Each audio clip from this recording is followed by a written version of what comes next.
Magandang araw at magandang buhay, lalong-lalo na sa ating mga minamahal na mga senior citizens. Sa araw na ito ay ibabahagi ko ang magandang balita na mangyayari sa August 5, 2025. At kung ikaw ay curious kung ano ang magandang balitang ito, ang balitang ito ay para lamang po sa ating mga senior citizens na magpi-payout sa social pension for indigent senior citizens. At ang objectives po ng ating content for today ay malalaman mo ang mga lugar kung saan may magaganap na payout. Pangalawa, malalaman mo ang oras kung kailan po magaganap ang payout. Pangatlo, ang payout venue kung saan kayo pupunta, pipila at kukuha ng inyong pensyon. At dagdag na rin na inyong malalaman ang kumpletong detalye ng mga requirements at dagdag paalala. Attention sa lahat ng ating mga senior citizens. Social Pension, August 5, 2025 payout schedule. Ating alamin ang kumpletong detalye ng balitang ito at inaanyayahan kita na tapusin mo ang video na ito hanggang sa dulo nang sa gayon makuha mo ang punto ng video kong ito. At kung ikaw ay bago pa lang sa aking YouTube channel at gusto mo itong content na pinag-uusapan ang payout ng ating mga senior citizens, update ng ating mga senior citizens at benefits na bigay ng ating gobyerno para sa ating mga senior citizens, ay isubscribe mo na ang aking YouTube channel. Dahil makakaasa ka dahil araw-araw po ako nag-update kung ano man yung mga pwedeng makuha na benepisyo ng ating mga senior citizens. Kaya naman isubscribe mo na ang aking YouTube channel. At kung gusto mo na manatiling updated sa mga videos na i-upload ko pa dito sa aking YouTube channel, huwag ka na magdalawang isipan na is-bell button mo na. At kung ikaw ay ready na, atin na itong pag-uusapan. Let's go! Ang una sa ating listahan na may magaganap na payout sa Social Pension for Indigent Senior Citizens ay ang CSWD ng Marawi City. Sa August 5, 2025, meron pa akong mga listahan sa payout. Sa District 1 at saka District 5 lamang po ang magpi-payout sa August 5. Sa District 1, ito yung mga barangay na magpi-payout. Barangay Paridi, Barangay Kilala, Barangay Bunganga, Barangay Hipanto, Garungan, Barangay Gadungan, Barangay Sugod, Barangay Patan, Barangay Pugaan, Barangay Wawalayan, Caloocan, Barangay Caloocan East, Barangay Caloocan West, Barangay Timbangalan, Barangay Pagayawan, Barangay Tongan-Tongan, Barangay Pagalamatan, Gambay, Barangay Olowa, Ambulong, Barangay Ambulong, Barangay Tuka Ambulong, Barangay Buto Ambulong, Barangay Bubonga Kadayonan, Barangay Kadayonan 1, Barangay East Marinaot, Barangay West Marinaot, Barangay Wawalayan, Barangay Wawarayan Marinaot, Barangay Tuka Marinaot at Barangay Lumbak Marinaot at Kapantaran. Mali pala yung sabi ko na District 5 dahil District 1 at District 4 lamang po ang magpi-payout. So sa District 4, ito yung mga barangay na magpi-payout. Barangay Sitio Suwadi Itowa, Barangay Sitio Suwadi Pabra, Barangay Chi Punod, Barangay Pagalamatan, Barangay Sagun Songan, Barangay Samyorang, Barangay Bubong Punog, Barangay Bubong Lumbak, Barangay Green, Barangay Bubonga Marawi, Barangay Marawi Poblasyon, Barangay Bangon, Barangay Fort, Barangay Moriatao, Lux Sadato, Barangay Dato Saber, Barangay Rongaon Proper at Barangay Hipaga.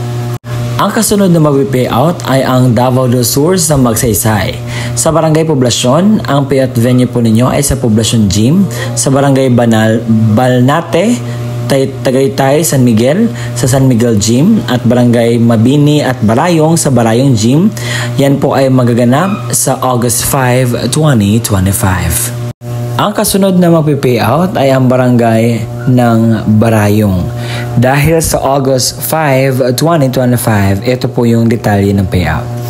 Ang payout po ay magaganap sa alas 11 ng umaga hanggang 1 ng hapon at pupunta po kayo sa Barangay Barayong Gymnasium. Hindi rin magpapahuli ang Barangay Kuya sa South Upi, Maguindanao dahil sa August 5, 2025. Ito po yung complete details ng payout po dyan sa lugar na ito. Ang payout venue ay magaganap po sa Municipal Gymnasium at ito po ay magaganap sa August 5, 2025.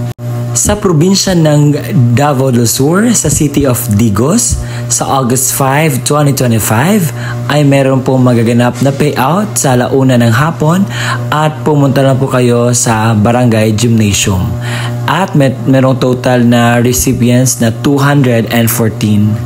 Mayroon nagtatanong sa akin kung kailan ba daw yung CDO na payout. At ito po yung isa sa mga kasagutan. Hindi ko alam kung taga saan siya, saan sa CDO. At dito po sa City of Cagayan de Oro, mayroon po magaganap na payout sa inyo sa August 5, 2025. Sa Mambuya, Barangay Hall, Covered Court po ang inyo pong payout mula alas 8:30 ng umaga hanggang alas 11 ng umaga. Sa Barangay Igpit sa Digos City, meron po magaganap na payout sa inyong lugar. Sabi dito, ang inyong pong payout venue ay magaganap sa Igpit Gymnasium, Igpit, Digos City. At yan po ay magaganap sa alas 3 po ng hapon sa August 5. Sa probinsya ng Davao Occidental, sa munisipalidad ng Sarangani, sa August 5, 2025, ito po yung mga barangay na magpipayout. Barangay Batong Ganding, Barangay Kamahual, Barangay Kamalig, Barangay Gumtago, Barangay Conel, Barangay Laker, Barangay Lipol, Barangay Mabila, Barangay Patuko, Barangay Tajen, Barangay Tina, Barangay Tukal, at ang inyo pong payout venue ay magaganap sa Municipal Gymnasium mula alas 8 ng umaga hanggang alas 5 po ng hapon. Ang kasunod po ay ang Barangay Alang-Alang sa Mandaue City. Dahil sa August 5, 2025, ito po yung kumpletong detalye. Sa pupunta po kayo sa anong tawag dito? Sa Barangay Alang-Alang, Mandaue City dahil doon po magaganap ang inyo pong payout. Sa Barangay Mabila Poblasyon sa Davao City, meron pong magaganap na payout sa August 5, 2025 sa Municipal Gymnasium ng Mabila, Sarangani, Davao Occidental. Ay, hindi po ito Davao Occidental pala. At hindi rin magpapahuli ang Bukidnon dahil sa August 5, 2025, ito yung mga barangay na magpipayout. Sa morning schedule, Barangay Miaray, Barangay Osmeña, Barangay Bugwak, Barangay Kiangat. Sa afternoon naman, Barangay Lourdes, Barangay MacArthur, Barangay Migkuya. Ang payout venue po ninyo ay magaganap sa Dangkagan Municipal Gymnasium. Sa Zamora, meron po magaganap na payout sa August 5, 2025 at ang payout venue po ay magaganap sa City Gym. Sa munisipalidad ng Kabakan sa probinsya ng Cotabato sa August 5, 2025, ito po yung kumpletong mga detalye. Sa Barangay Poblasyon, ang payout venue po ay sa Municipal Gymnasium. Barangay Katinduan sa Barangay Covered Court, magaganap ang payout. Barangay Osea sa Barangay Covered Court. Barangay Kilagasan sa Barangay Covered Court. Sa Barangay Lower Paatan, Barangay Covered Court. Barangay Upper Paatan, Barangay Covered Court. Barangay Kuyapon, Barangay Covered Court. Barangay Malamote, Barangay Covered Court. Sa Pasay, meron po magaganap na payout sa August 5, 2025 sa barangay ng 6 hanggang 12. So, ibig sabihin 6, 7, 8, 9, 10, 11, 12. So, ang inyo pong payout venue ay magaganap po sa Oscar. Ang oras po ay alas 8 hanggang alas 4 po ng hapon. Sa Quezon City, meron pong magaganap na payout sa social pension for indigent senior citizens at ito po yung detalye na dapat nating malaman. So, sa August 5, 2025, sa covered court ng Barangay Milagrosa, Quezon City po magpunta. Sa barangay Bugias, Benguet, meron po magaganap na payout sa mga barangay na ito. Sa August 5, 2025, ito po yung mga hindi pa nakakuha ng payout or ng pera. So pumunta po kayo sa alas 9 hanggang alas 2 ng hapon at doon po kayo pupunta sa municipal ground. Sa Barangay Likumo sa August 5, 2025, pumunta po kayo sa covered court ng Barangay Likumo para po sa inyo pong magaganap na payout. At yun po ang kumpletong detalye sa magaganap na payout sa August 5, 2025 at nahatid ko po ang objectives natin, ang mga lugar kung saan may magaganap na payout, anong oras po ba magaganap ang payout at saan po ang payout venue.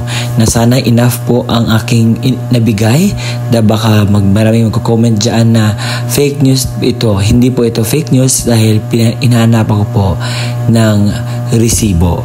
Kaya naman, legit po lahat ito. At sa puntong ito, doon tayo po sa pagbibigay ng mga kumpletong detalye sa requirements na dapat dalhin ng isang pensioner sa payout. Benepisaryo, isang malinaw na Xerox ID ng senior citizens na mayroong 3 orihinal na pirma o thumb mark sa katulad ng ID ng senior citizens.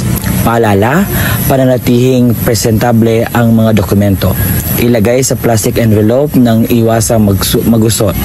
Huwag bilutin ang mga papel at siguraduhin pareho ang pirma o thumb mark base sa ID ng senior citizens. Kung authorized representative ng senior citizen o benepisyaryo ang kukuha ng pensyon, isang malinaw na Xerox ID ng senior citizens na mayroong 3 original na pirma o thumb mark sa katulad ng sa ID ng senior citizens. Authorization letter na nagmula sa MSWDO, CSWDO or OSCA na mayroong original na pirma ni na MSWDO, OSCA, senior citizens at authorized representative. Isang malinaw na Xerox ng government-issued ID, kagaya ng SSS, updated PhilHealth ID, updated Barangay ID, UMID, Voters ID, updated voter certification, updated police clearance, and authorized representative at lagyan ng 3 original na pirma o thumb mark katulad ng ipapakitang ID. Paalala, siguraduhin pareho ang lagda o thumb mark ng senior citizens, benepisyaryo at authorized representative base sa kopya ng government-issued ID na pinesenta. Kompletuhin ang mga hinihinging lagda, thumb mark sa authorization letter, iwasang magusot at huwag bilutin ang mga dokumento. Kung namatay na ang benepisyaryo, isang malinaw na Xerox ID ng pensioners. Warranty letter na nagmula sa MSWDO, CSWDO o OSCA na may pirma ni MSWDO. Xerox ng death certificate ng benepisyaryo na may mayroong serial number. Isang malinaw na Xerox ng government-issued ID, kagaya ng SSS, updated PhilHealth ID, updated Barangay ID, UMID, Voters ID, updated voter certification, updated police clearance ng authorized representative at lagyan ng 3 original na pirma o thumb mark katulad ng ipapakitang ID. Paalala, kompletuhin ang mga hinihinging lagda o thumb mark sa warranty letter, iwasang magusot at huwag bilutin ang mga dokumento. Kung wala ang death certificate, kailangan na certification mula sa MSWDO, CSWDO na nakasaad ng pagpapatunay na ang benepisyaryo ay patay na at kasalukuyang inasikaso ang death certificate. Ito yung mga pwedeng sundin na estratehiya. Ang pagbibigay ng pensyon sa mga benepisyaryo ay per barangay o clustering per barangay upang maiwasan ang pagkakaroon ng maraming pagsasama-samang mga tao.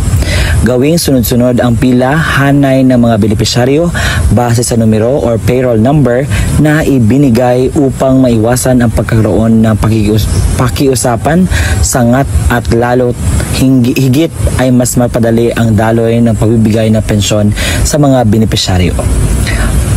Pagdalahin ang mga benepisyaryo ng kanyang itim ballpen upang maiwasan ang paghihiram. Magtalaga ng isang staff na maaaring tumulong sa paymaster upang mapadali ang pagbibigay ng pensyon sa mga benepisyaryo. Lagyan ng numero ang Xerox copy ng ID upang mas mapadali ang paghahanap sa payroll.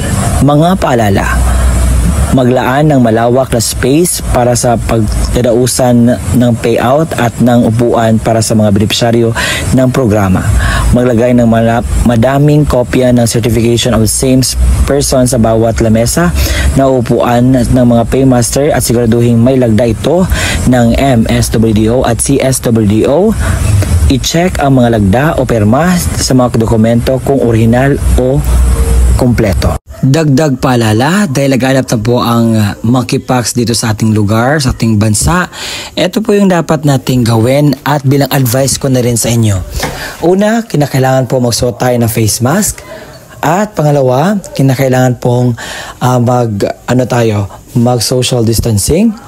Pangatlo, kinakailangan po magdala tayo ng sariling alcohol natin na sa gayon ay manatiling safety po.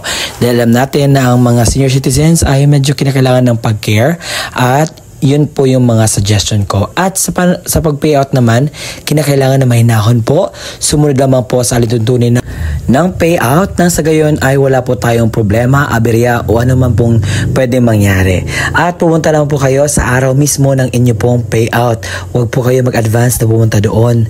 Dahil po, sino yung nakaschedule talaga, yun naman po ang makakuha ng kanilang payout. At kinakailangan kompleto din ang requirements pagpunta doon. At kung kinakailangan ninyo ng tawag dito, kasama or assistant, so pwede niyo po magdala. At yun po ang vlog natin for today na sana'y nakuha na niyo po ng aral. Maraming salamat sa panonood. Bye bye and see you again next time. Muli, ako po si Ruel Mendoza Tanyo.